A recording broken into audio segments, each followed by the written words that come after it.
And then all of a sudden, I noticed out of the corner of my eye, I was just fiddling around doing something. I was cleaning out a bin of a truck, organizing material, just doing apprentice things. And all of a sudden, I seen out of the corner of my eye, this flagger, he just collapsed. His partner saw it happen and like freaked out, like threw his paddle and started running down to him and like freaking out, yelling, screaming, all this stuff. And by this time, my foreman, like, his window's down so he can hear.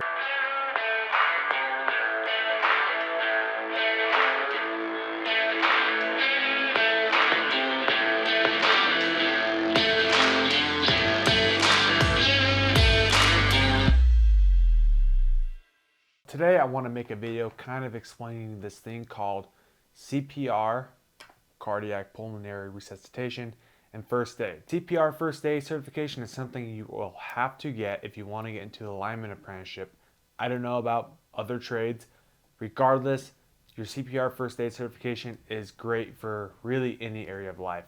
Now, we need it obviously in the lineman trade because we're dealing with high voltage. There's a whole bunch of factors that you have to include when working on any construction site in any trade where people can just get hurt, right?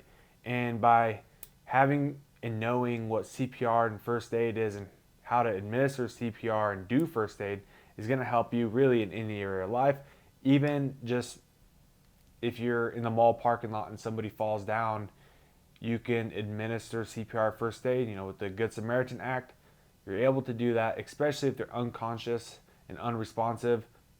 You can follow the Good Samaritan Act, and you can do, as long as you're trained and you are willing to do it, you're able to.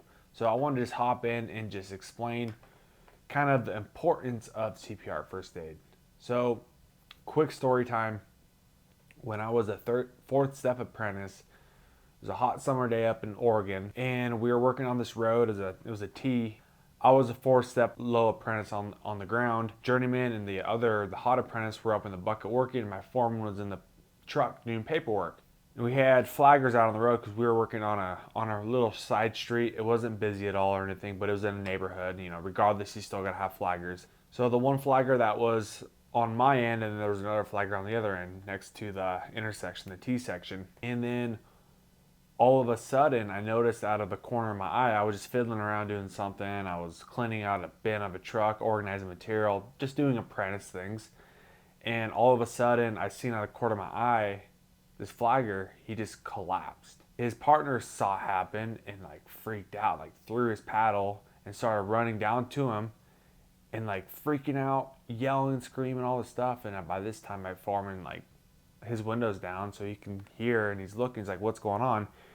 So, I look up at the guys and said, hey, hold the pole, stop what we're doing, boom down, the flagger collapsed. I walked across the street, the guy's freaking out, I don't know what happened, all this stuff, and I said, sir, just calm down.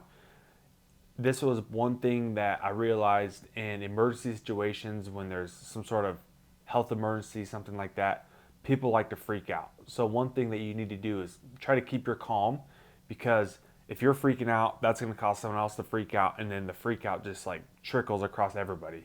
So I was trying to, hey sir, just calm down. It's going to be all right. Call 911 and you can grab the AED right there in the side bin of the truck right there, because we always have AEDs on the trucks. And I said there's a first aid kit also underneath the seat on the driver's side. Grab the first aid kit and the AED, call 911. Our street address is right there, or it's in the tailboard. My foreman has it. By this time, my foreman's already out. He has the tailboard with him, which on the tailboard you have location of where you're working at, correct? So my foreman, he ended up calling 911 because the flagger, the other guy that was freaking out, was all over the place. So my foreman, he ended up calling 911 and telling him our street address. And I was assessing the situation. So first thing, in a health emergency or something like that happens, you assess the situation. You don't ever want to walk into an emergency if it's going to put your life in risk, right? In this case, there was an individual who had collapsed, so there was nothing that was going to harm me. So I assessed it. First thing I did was, tapped him on the shoulder. Sir, are you okay? Sir, can you hear me? And he was conscious, luckily. He had a heartbeat, and he was responsive but unresponsive at the same time. So he's like, and he's mumbling at me, and I'm thinking, okay, it's hot out. I haven't seen him drink any water today. I've actually only seen him drink pop, which isn't a good sign. He's older. He's in not the best of shape. I just immediately went to heat exhaustion. Although heat exhaustion is usually before heat stroke, and heat exhaustion, people don't usually collapse. So then I went, okay, he might be having heat stroke. So me and my foreman, we picked him up. We put him in the truck with the AC blasted. We got a couple bottles of water, poked the holes in the cap, and we were spraying and misting him with cold water. And then if he was able to drink water, we'd let him drink water, but he wasn't all there, right? But by the time we got him into the cab of the truck and started, misting him with water and getting him water and trying to care for him, the ambulance and firefighters were already on scene because luckily the fire station was literally 2 blocks away and they were there in like 2 minutes. So, moral of the story was when you go to get CPR first aid certified, actually pay attention to that class. It's usually a 1 day class. I know in your career, throughout your career, you'll go through so many CPR first aid classes that gets monotonous, it gets boring. But to actually know how CPR is administered and how to do it and when to use it and how to use first aid is going to help you, whether if that's at work, in your personal life with your family at home, personal life just out anywhere, like I said, at the mall, at the beach, anywhere you see someone collapse. You can, if you feel comfortable and confident enough, you can assess situation and help where you can.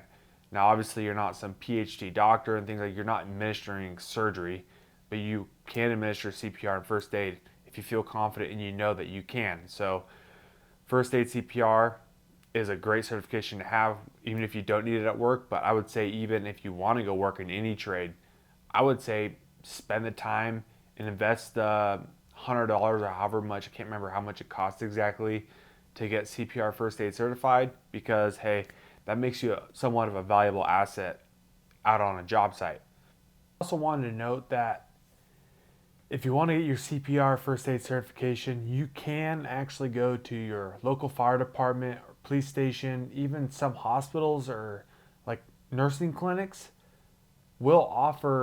can offer CPR first aid certification classes. I've gotten my CPR first aid certification done twice through a local fire department from where I'm from. So it is possible to go get certified. You could just go to your local fire department and go talk to them and ask them if they're putting on any CPR first aid certification classes because you want to get certified.